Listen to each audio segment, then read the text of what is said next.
Again.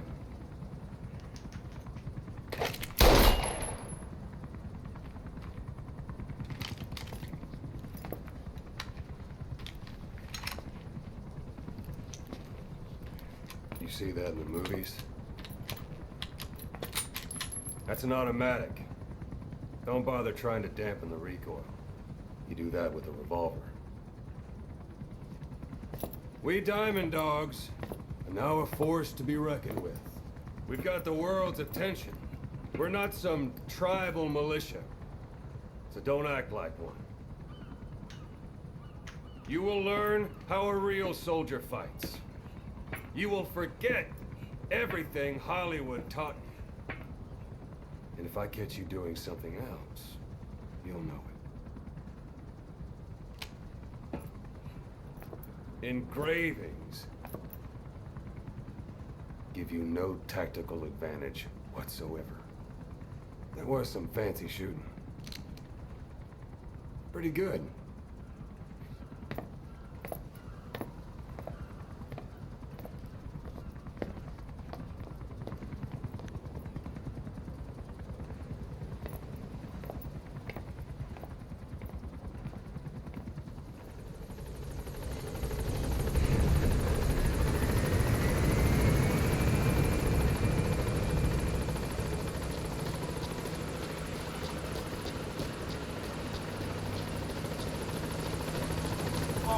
Welcome back.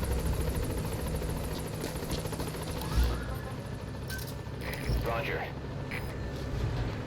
Boss, thank you for making me your man. I look forward to serving under you. This is Pequot. Have arrived at LZ. We'll stand by. Boss, got time to train with me? Support helicopter has arrived.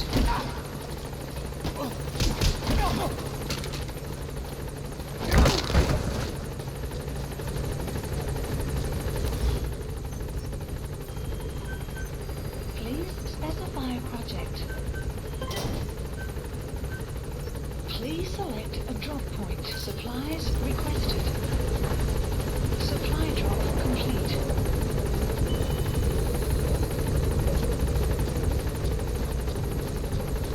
We're here for you if you need combat support, boss.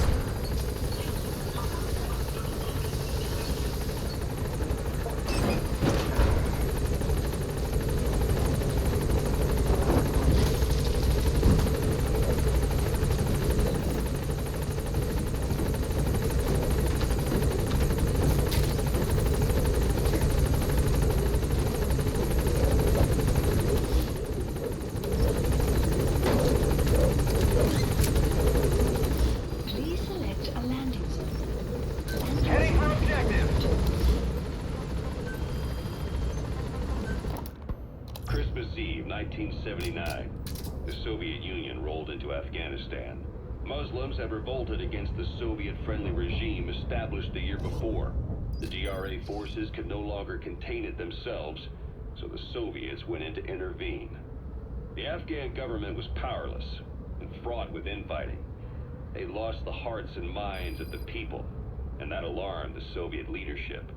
With the Islamic Revolution happening in Iran, the Soviets felt they had to act fast or risk the spread of Islamic revivalism. A superpower, sending a motorized rifle division against men on horseback with antique rifles. Everyone thought it'd be over in an instant, only it wasn't. Some Muslims made their fight a jihad, a holy war, and began a guerrilla campaign on all fronts. A war of attrition. These fighters call themselves Mujahideen. They're being supported by the West through Pakistan. That's why Miller was involved. He was training them near the Zero Line, sponsored by the CIA. The war has become a nightmare for the Soviet troops stationed here. They thought they'd be headed home in 6 months at the most. Then a year passed. 2 years. Now here we are 4 years on with no exit in sight. Afghanistan has become the Soviet Union's Vietnam.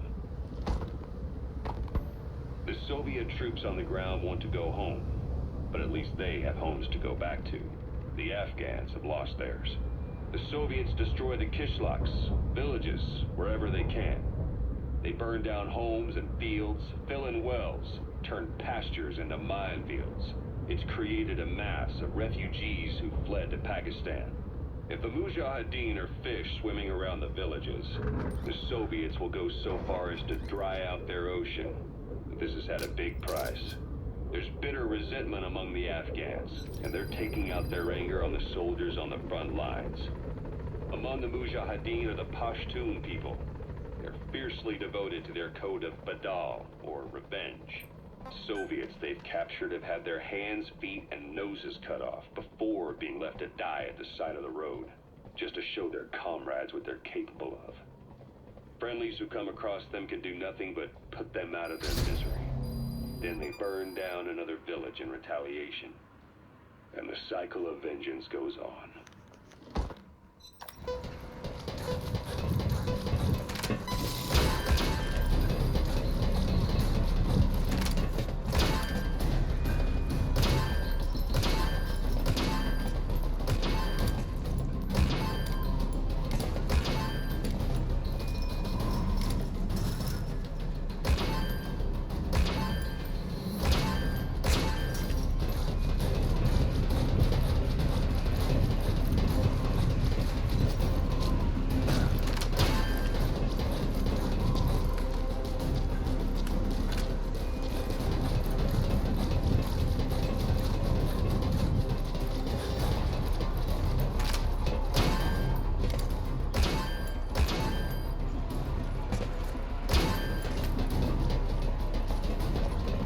Whatever supplies you need.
Doesn't plan to return to the field. Says he's going to stay here and focus on running things as XO. No surprise with his body in that state. But apparently he has no intention of wearing a prosthetic arm or leg, so he doesn't forget the pain, he says.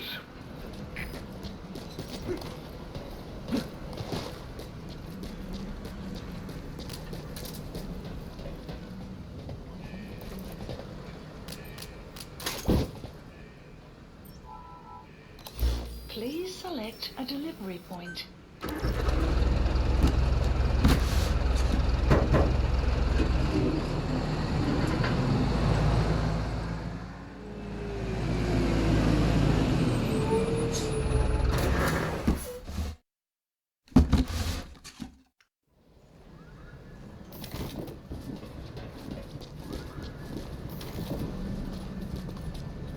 How's it going, boss?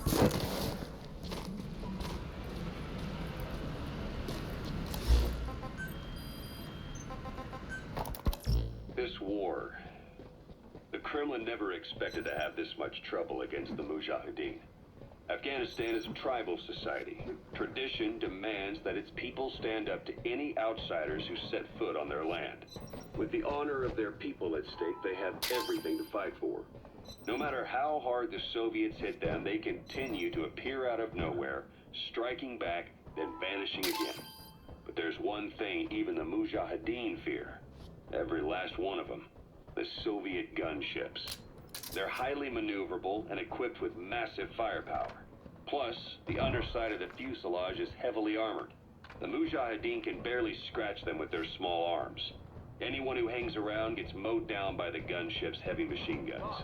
This new honeybee weapon that was given to the Hamid fighters, It's no doubt something to help them strike back against the gunships, which makes it a weapon that could change the course of the war. Those guerrilla fighters known as Mujahideen don't actually belong to a single organization. Afghanistan is a multi-ethnic country. You've got the Pashtuns, the Tajiks, Uzbeks, Hazaras, and each of them is split into their own tribes, large and small. Each ethnicity has several rebel organizations that their various tribes gather under. They're united under the banner of jihad, but that doesn't mean they work like a single standing army. Just look at the area around Smasi Fort. A lot of Tajiks used to live there. They fled after the Soviets started their Scorched Earth campaign. With the area uninhabited, the Hamid fighters, who are Pashtun, decided to move in. The Hamids are based out of the city of Peshawar. We passed through it on the western edge of Pakistan. The Pashtun people have long lived in Afghanistan and western Pakistan. They used to travel back and forth frequently. Then Britain went and established the border that still stands today. The Hamid fighters get generous support from the Pakistani government. The government wants to use them to secure influence over Afghanistan. Their liaison with the Hamids is Inter-Services Intelligence, and behind the ISI, you have the CIA. That's probably how the honeybee ended up in the hands of the Hamid men.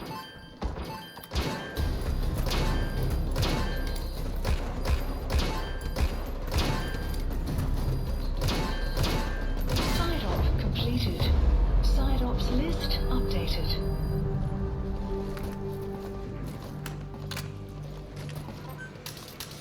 Boss, if you need combat support, just let us know.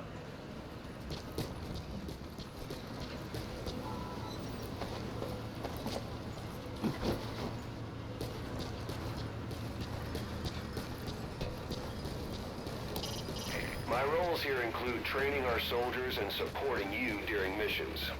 Since I am still technically working for the GRU as well, I can't accompany you in the field. Don't take it personally.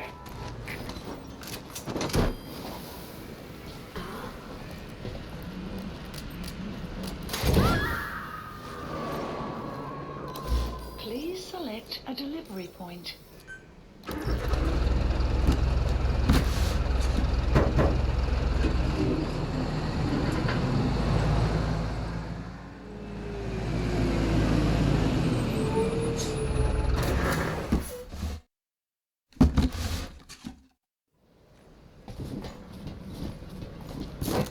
Boss!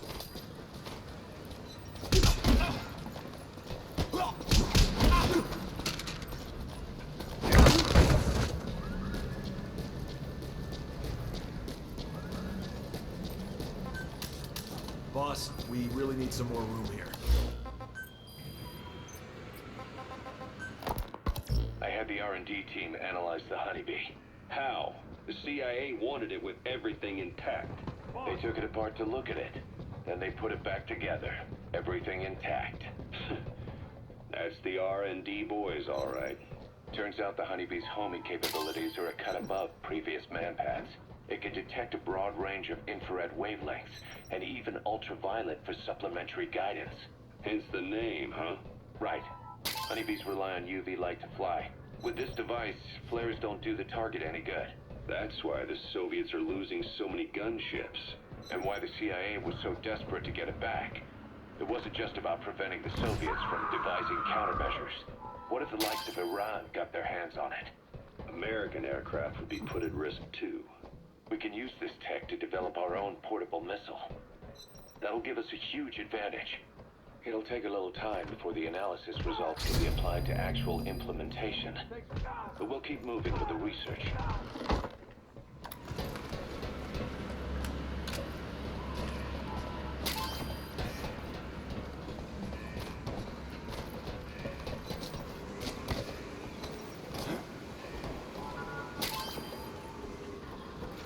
What's up, boss? Boss!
Roger.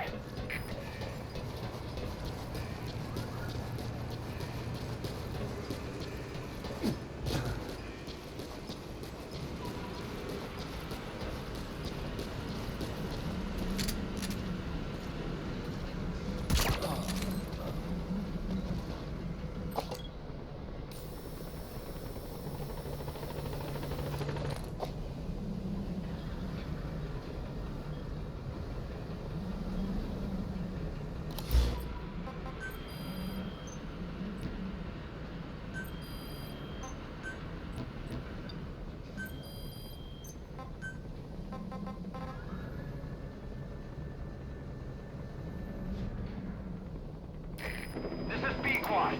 Arriving shortly at LZ.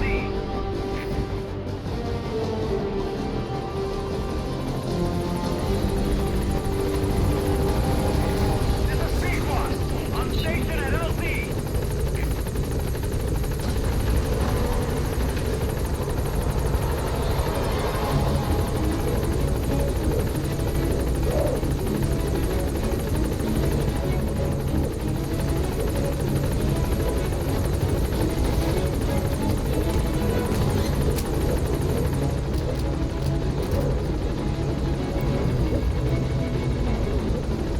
Gaining altitude.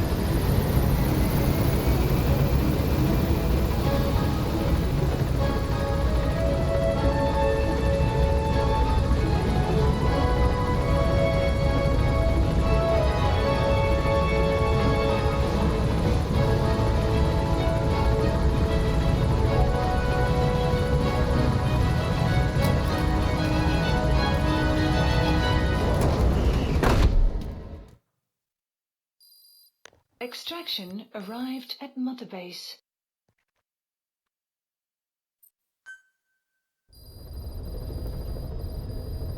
Mission Members of the intel team are on the ground. Their reports will be reflected as predicted enemy fields of movement on your iDroid's map. The higher the team's level, the more accurate and frequent their reports will become.